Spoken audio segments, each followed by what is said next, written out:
বাংলা সাহিত্যের কিছু রোমাঞ্চকর ভৌতিক গল্প দিয়ে সাজানো আমাদের বিশেষ বিনোদন ইনফিনিটি সাসপেন্স স্টোরি। আজ আপনাদের জন্য একটি ভৌতিক ছোট গল্প নিয়ে এসেছি। সেই গল্পটি হলো ভূতের ঢাকর।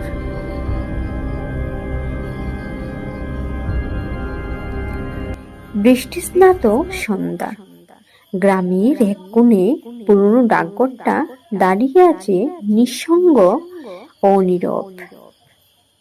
বহু বছর আগে ডাকঘরটি বন্ধ হয়ে গেছে, কিন্তু রাত নামলেই শোনা যায় সেখানে কারো কাঁপা কাঁপা কণ্ঠে নাম ধরে ডাক দেওয়ার আওয়াজ।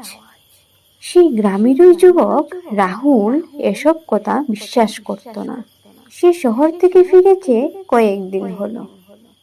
বন্ধুদের সাথে আড্ডায় মজা করার জন্যই চ্যালেঞ্জ নিল আজ রাতে পুরনো ডাকঘরের ভেতরে একা কাটাবে। বন্ধুরা ভয় পেলেও রাহুল মিটমিট করে হেসে বলল, ভূত বলে কিছু নেই, তোমরা ভয় পেলে যেও না, আমি একাই যাব। রাত 11টা বাজতেই রাহুল পুরনো ডাকঘরের সামনে এসে দাঁড়ালো। ভিতরে ঢুকে একটা কাঠের বেঞ্চে বসে পড়ল। জায়গাটা স্যাঁতসেঁতে, দেওয়ালে পুরনো চিঠির টুকরো উড়ে বেড়াচ্ছে। হঠাৎ কোথাও একটা মৃদু কাশির শব্দ শোনা গেল। রাহুল চমকে উঠল।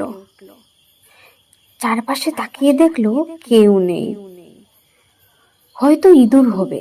সে হাসলো নিজের ভয় পাওয়াকে নিয়ে। টক টক, কেউ দরজায় ঠুকা মারল। রাহুল থমকে গেল। এত রাতে এখানে কে আসবে?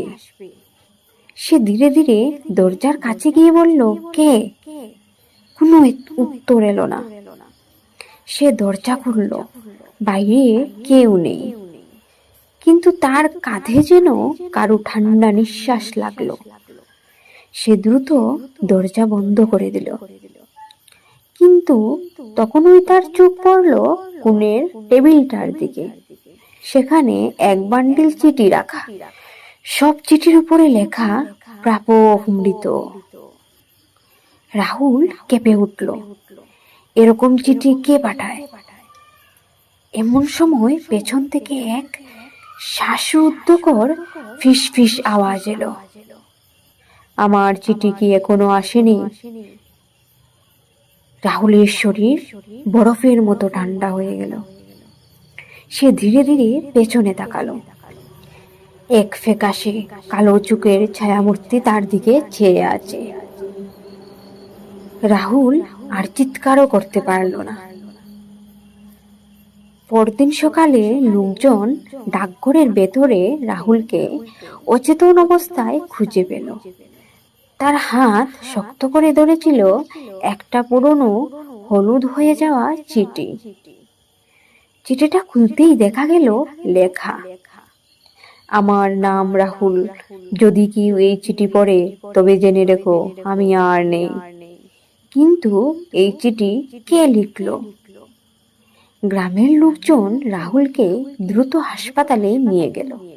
সে তখনও সজ্ঞানহীন, ঠোঁট শুকিয়ে গেছে, হাত শক্ত হয়ে আছে চিঠির চারপাশে।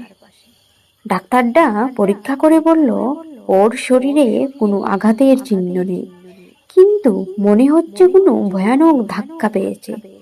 ওর মস্তিষ্ক স্বাভাবিক অবস্থায় নেই। কিন্তু সবচেয়ে রহস্যজনক ব্যাপার হলো সেই চিঠি। গ্রামের বৃদ্ধরা চিঠির লেখা থেকে আঁতকে উঠল, কারণ এই হাতের লেখা কারো অচেনা নয়। এটা ছিল ত্রিবেদ কাকার লেখা, যিনি বছর 25 আগে ওই ডাকঘরের পোস্টমাস্টার ছিলেন এবং এক রাতে রহস্যজনকভাবে নিখোঁজ হয়ে গিয়েছিলেন। 2 দিন পর রাহুলের জ্ঞান ফিরে এলো, কিন্তু তার চোখের ভেতরে এক অদ্ভুত শূন্যতা। সে কথা বলছিল খুব আস্তে আস্তে, যেন অনেক কষ্টে এক অদৃশ্য শক্তির সাথে লড়াই করছে। আমি চিঠিটা তুলতেই হঠাৎ দেখলাম ডাকঘরের কোণে একটা লোক বসে আছে। চেহারা ফ্যাকাশে, চোখ দুটো গভীর। সে কাঁপা কাঁপা গলায় বলল, আমার চিঠিটা কেউ পড়বে না, আমি তো অনেক দিন অপেক্ষা করছি।